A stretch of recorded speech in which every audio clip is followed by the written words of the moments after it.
Je suis capable d'écouter la même chanson 150 fois de suite. Axel Tessandier. Ça a vécu un truc incroyable, qui est de gagner les 2 élections majeures de la 5e République.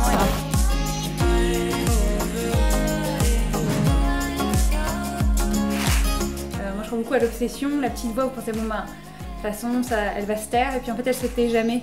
C'est pas vous qui choisissez votre art, c'est votre art qui vous choisit. Et puis l'engagement, comme j'ai dit tout à l'heure, c'est un collectif.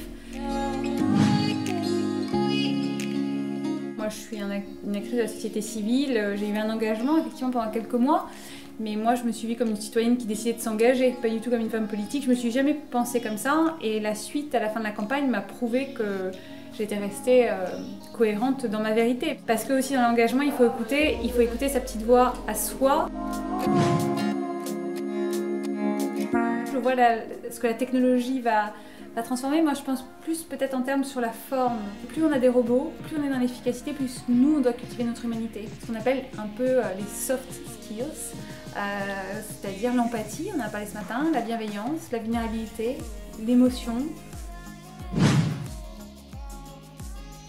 J'arrivais dans un endroit où on me disait plus tu es pas normal, plus tu es un pirate, mieux c'est. Cultive ta différence. Alors pour moi ça a été un vrai choc des cultures, ça m'a donné l'idée, je me dis il faut absolument qu'on revoie notre définition des talents en France. Il faut qu'on s'interroge sur ce que c'est pas forcément celui qui a un costard cravate et qui sort de la grande école, c'est autre chose et qu'on cultive aussi un peu la fibre artistique, j'aime bien dire les misfits, ceux qui sont à la marge. C'est souvent eux qui voient les 4 chapitres quand les gens voient la page blanche pour l'avenir justement.